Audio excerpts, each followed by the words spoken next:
All right, good day, everybody. Steve Prziborowski here. Welcome to episode 27 of Reach for the Firefighter Badge. Episode 27 is going to build upon the last three episodes as we discuss 50 character traits that a firefighter should possess. We'll discuss numbers 31 through 40. So episode 24 started with the first 10, 25 had the next 10, 26 had the next 10, and now we're into the 30s. So these are all alphabetical and just character traits that I think all of us should possess.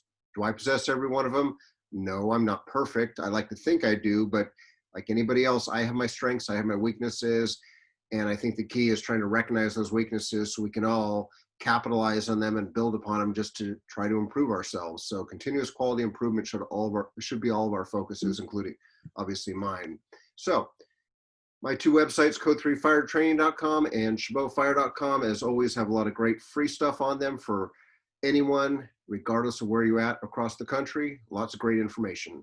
Also, these webinars are built upon two of the three books I've had published. Number one, Reach for the Firefighter Badge, and then the other one, The Future Firefighter's Preparation Guide, both available off my websites on the previous slide there, with a lot of great firefighter career preparation information within. Now, let's get started.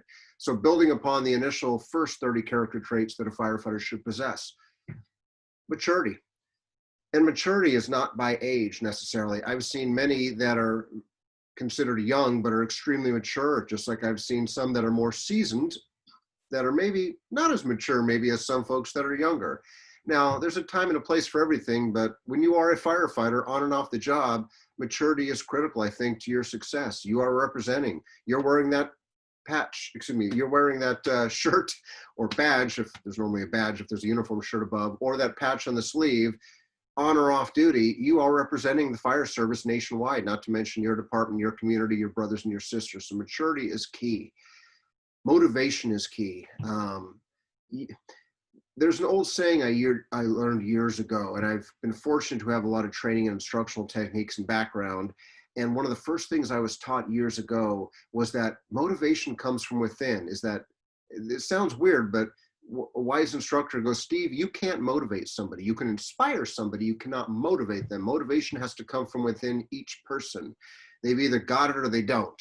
You know, you can try your best to inspire by lighting a fire, maybe kicking them in the butt nicely without leaving bruises, of course, but trying your best to maybe push them, shepherd them in the right direction, but they gotta have that internal drive that we've talked about in the last episode, as well as motivation to be whatever it is they wanna be successful. Organization is key.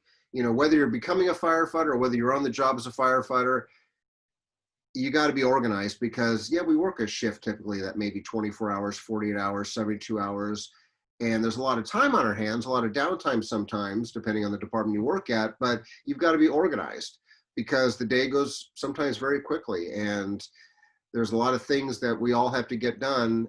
And we have to be organized to make sure that we don't, oh, I'm sorry, boss, I didn't get a chance to get to it. You know, that doesn't fly. We got deadlines too. So we got to get things done. You got to have some plan to keep yourself organized. Maybe it's using your smartphone to put reminders. That's something I do that I found very worthwhile, is putting reminders into my smartphone on my calendar. Now, I learned very quickly that I also have to put an alert on there because the reminder doesn't work if there's no alert function, duh. But it's a good way to keep yourself focused. You know, maybe pen and paper works better for you, but have some format to keep yourself organized and on task. Obedience, sort of stemming from the word obey. You know, we are a paramilitaristic organization, meaning we're not fully militaristic, but we have a chain of command. We follow a lot of structure that the military uses for good reason.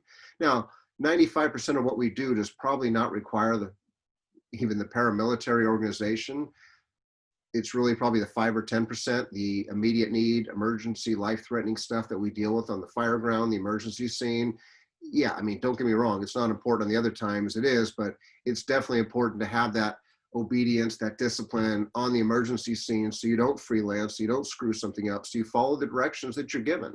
And again, I'm not trying to downplay the firehouse where most of our time is spent, or training, or non-emergency type of stuff, but we still need obedience there, but we have to be obedient. And again, if I'm sharing words that you're not 100% familiar with, Google them, figure out more, be able to understand each of these terms because they're going to come into play in some form or fashion in your career, especially as you're testing to become a firefighter. Now, if you haven't figured out by now, I guess I'm not doing my job, but I'm an extremely passionate person. And as some say, passion can be a strength and it can also be a weakness.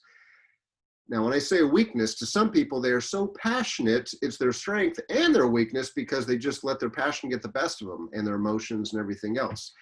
I try to not let that happen, but I try to be very passionate about whatever it is I'm doing because I put my heart and my soul into it. I want to learn as much as I can about whatever it is I'm doing. I like new challenges. I like not being stagnant. I know there's some people that, I just want to stay at the same firehouse for my whole 30 years with the same crew. It's comfortable. It's my comfortable little box.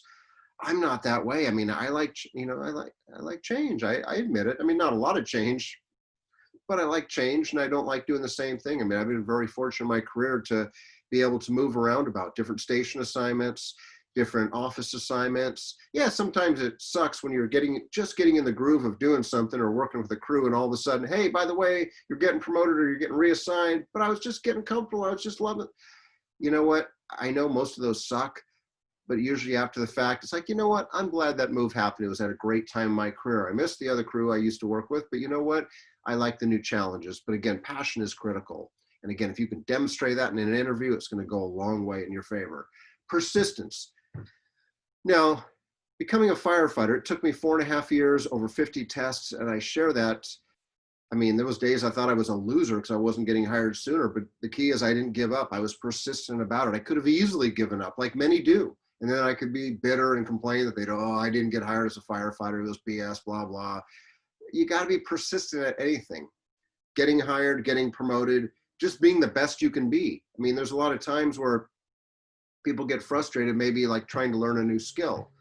Well, if you do your homework and research on mastering a certain skill, studies have shown, and I don't have the exact number, but let's say you've got a new skill for the first time, and that skill is maybe donning an SCBA. You don your SCBA 60 seconds for time like we typically do.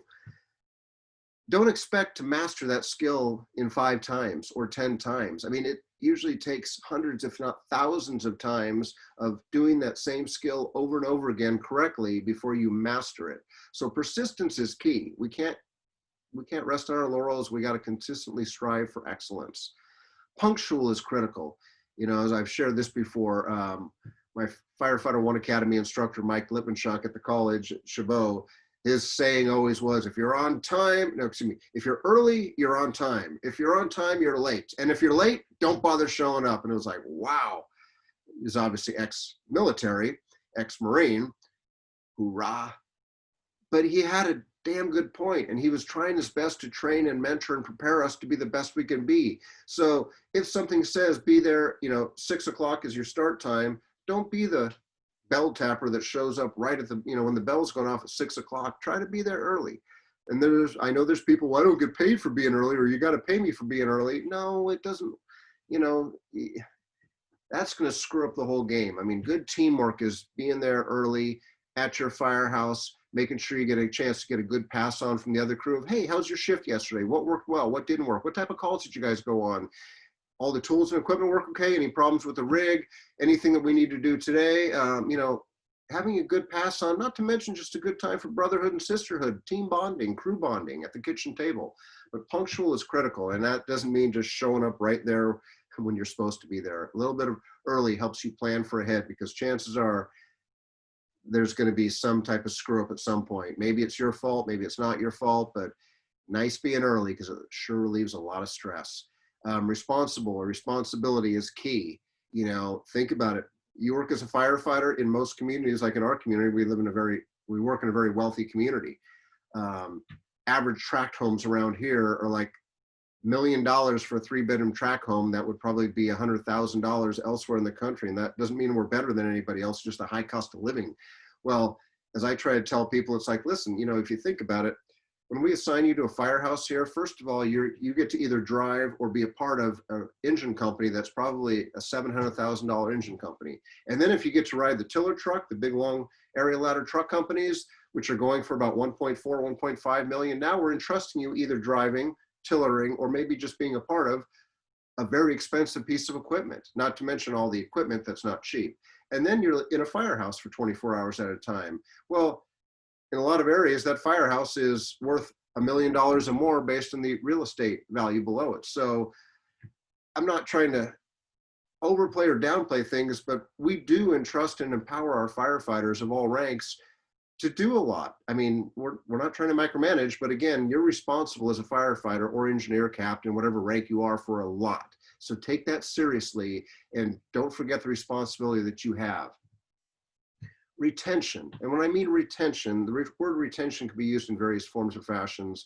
One of the most common ways of using it is recruitment and retention, especially for like volunteer firefighters. Recruiting them is a big problem, and then retaining them after the fact is another challenge, because just because you bring someone on board is one thing, but trying to keep them there, keep them motivated, inspired, especially with lack of fires, lack of significant emergency calls, can be tough. Retention I'm talking about here is just, brain power retention. I mentioned earlier about donning an SCBA. You may have to do it thousands of times before you master it. Well, you've got to be able to retain information, because especially when you get hired as a firefighter, you're going to probably go through a recruit academy. The recruit academy may be a couple months, 3 months, up to 6 months. You're going to get daily tests, weekly tests. You're going to get skill after skill after skill, and you're going to be expected to pass it. And then you get out to your probationary period in the firehouse working with the crews. And that's one of the biggest challenges I hear from people sometimes, from captains that are evaluating the probationary firefighters, is, hey, this rookie firefighter I had, they obviously passed the academy. I mean, they had to pass the academy with at least 80% average on their skills and their written tests, and they did.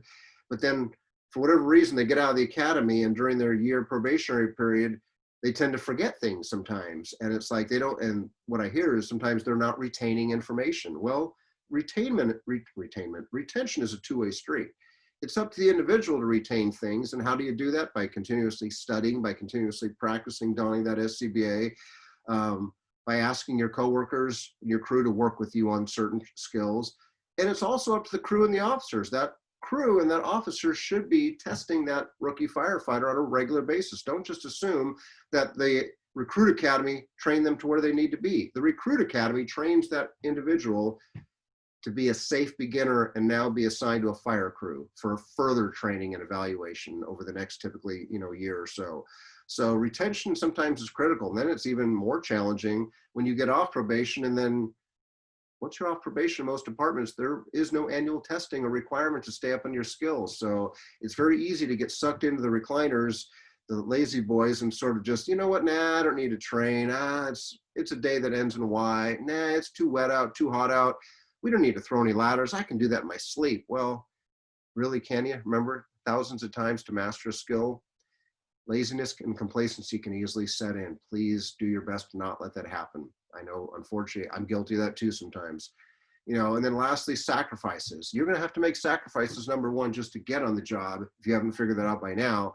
But once you're on the job, just to keep the job, sacrifices. Yeah, you typically work 10 days a month with 20 days off a month, but a lot of those 10 days a month could be on major holidays that your family or your friends celebrate that you want to be off for, but you maybe can't call off for because you can't call in sick, or you shouldn't be calling in sick if you're not sick. That's a whole other issue. But you may not be able to get someone to work a trade for you, or you may not be able to get a vacation day because it is Christmas or Thanksgiving or Kwanzaa or Easter or whatever holiday it is that you celebrate, because everyone celebrates things or doesn't celebrate things differently. But you're going to be sometimes forced to work on certain days that, well, that's my kid's graduation from high school. Well, you know what? That's, first of all, see if you can use a vacation day. Well, if you can't use a vacation day, then see if you can maybe find a brother or sister to trade a day with you. That's, again, critical to having good, solid relationships with your crewmates, your teammates, your brothers and sisters. They can help you out. You help them out when necessary.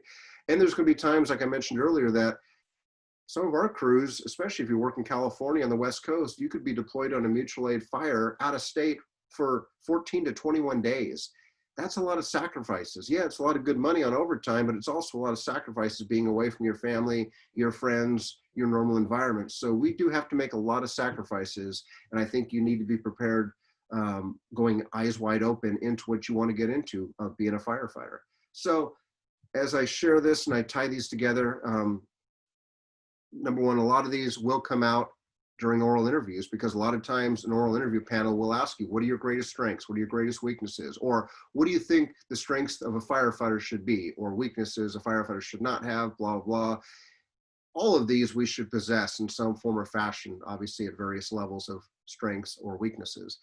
Be able to back up your talk with examples from your experience. Each of us should have experiences, I would hope, from each of the items I've previously discussed. And then lastly, you should be able to tie that positive characteristic into the position you aspire to. Meaning, if you look back at one of these, is it critical for a firefighter to be any one of these? Yeah. Who is expecting us to be persistent, punctual, responsible, retain things, make sacrifices?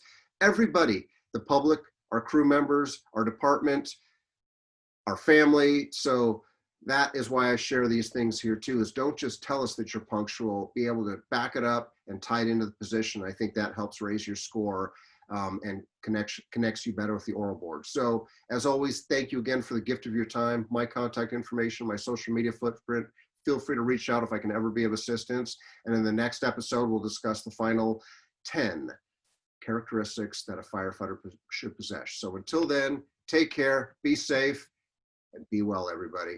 Have a great day.